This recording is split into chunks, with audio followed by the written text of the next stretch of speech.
On poursuit notre série de la semaine qui nous fait découvrir le château de la Motte-Tilly dans l'Aube. Nous restons dans les magnifiques jardins de cette bâtisse du XVIIIe siècle. Tiffaine Leroux et Brice Bachon nous emmènent dans le potager qui fait le bonheur des riverains du château. Vous allez le découvrir. Bonjour, nous sommes arrivés au château de la Motte-Tilly. Figurez-vous que certains passent sans le voir et d'autres n'osent même pas franchir ces grilles. Alors moi je dis halte. Le château de la Motte-Tilly est un monument national qui se visite toute l'année. C'est même le seul monument national de l'Aube. Cette semaine, avec David et Brice, nous rencontrerons le guide ainsi que tous les acteurs du site, des jardins au village, en passant par ce fameux miroir.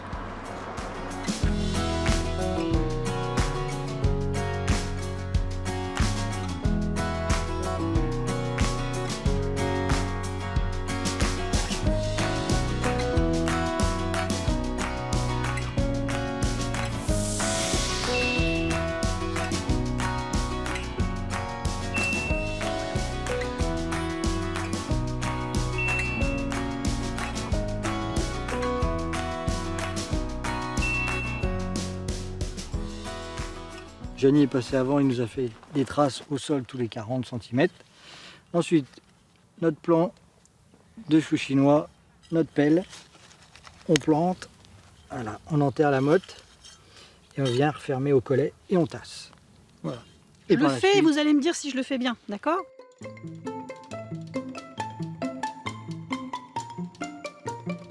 Savez-vous planter le chou chinois ? Ici, à la Motte-Tilly, au potager de l'ancien château, l'association Chlorophylle a relancé toute une activité. Il y a un peu plus de 2 ans, ici, tout était en friche.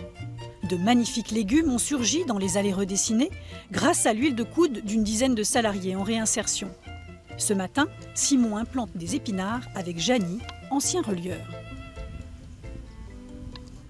C'est un jardin bio, donc aucun traitement. On désherbe, on fait tout à la main. On vit avec les insectes et voilà. Il n'y a pas de traitement non plus contre les insectes. Qu'est-ce qui vous a fait arriver ici alors ? Fermeture d'entreprise. De son côté, Simon rêve d'un emploi aux espaces verts dans une petite commune. Il y a eu un temps d'adaptation, et puis après ils m'ont dit Simon, ça serait bien que tu aides à faire des tâches, à aider tes collègues quand il y a besoin, quoi. Mais non, sinon après j'ai pris le pli et puis voilà. Vous mangez des épinards, vous ? Ah non, moi je suis très difficile. Christophe, lui, est au haricot.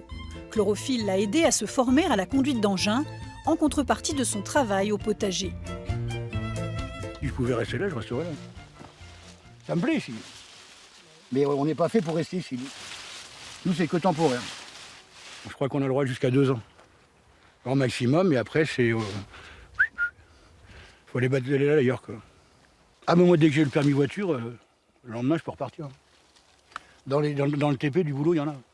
Mais moi, après, c'est de faire le trajet et tout. Et quand il y a encore les cars ou les trains, ça va, quoi. Mais bien souvent, les sablières, les sites comme ça, c'est dans les petits bleds où c'est qu'il n'y a pas de transport en commun. À l'encadrement, David. Il a du courage en réserve.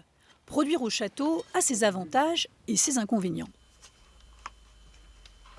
Là, c'est surtout parce qu'on refait, parce que les souris ont mangé les graines. Comme le potager est visitable, les gens, quand ils arrivent, qu'est-ce qu'ils disent ? Ah, c'est joli, c'est bien ce que vous faites et tout. En plus, c'est du bio, tout ça. Donc, c'est très valorisant. En plus, on a le cadre, on est dans un château quand même, donc c'est très valorisant. 2 fois par semaine, les légumes vont au devant des clients dans des villages du secteur. Magnifique. À la Loutière-Thénard, Sabine et Françoise sont à la manœuvre.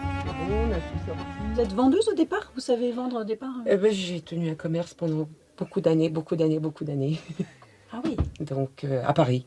Et puis j'ai quitté Paris parce que je voulais plus vivre à Paris. Je préférais. C'était quel type de commerce ? J'avais une teinture et pressing et je faisais de la cuisine en parallèle. Dans un premier temps, pas de clients. Mais monsieur le maire. C'est vrai que, au départ, j'étais un peu sceptique parce que je me disais, les gens n'ont plus l'habitude, hein, on n'a plus de commerce depuis 30 ans. Après, il faut que le bouche à oreille se fasse, hein, c'est ce qui compte, c'est ce qui fait la clientèle, le bouche à oreille. Hein. Allez-y, je fermerai. Je vais fermer. Oh bah oui. Ah, voilà Marguerite. C'est une habituée qui vient du bout de la rue. Vous avez fait votre liste? Oui, j'ai fait un papier parce que après moi j'oublie, alors donc c'est bon. Après je rentre, je dis, ah ben, c'est bête, Alors. j'ai oublié ça. Oui. Les courgettes, la taille, je prends. On va pas des grosses. Oh non. 2,50. Comme ça? Comment? Ouais, un peu plus grosse. Un peu plus grosse? C'est important parce qu'on a du mal à se déplacer et puis c'est sur place quoi. On n'a pas besoin de faire des kilomètres pour. Vous êtes du village, vous? Ouais. Bonjour grand-mère. Ça, ça a été ta vendange. Pas ta Mais j'ai pas vendange. commencé encore. Oh bon. Et goûtez, vous allez voir. Vous n'allez pas regretter. Moi, j'ai pas eu la chance de les goûter, par contre. Oh, bah alors, je suis désolée. Excusez-moi. Ah, moi, je veux bien regoûter. Bah J'en ai oui. déjà goûté, mais je- Monsieur, excusez-moi. Je vais vous prendre une aubergine aussi. Elles sont bonnes? Il y a un côté un peu convivial, où tout le monde se retrouve et je trouve que c'est important que ça reste. Après, c'est vrai que pour nous, les jeunes, c'est peut-être plus facile d'aller ailleurs, etc. Mais quand je vois ma grand-mère qui vient là tout le temps, ça lui fait sa petite sortie en même temps et je trouve que c'est important.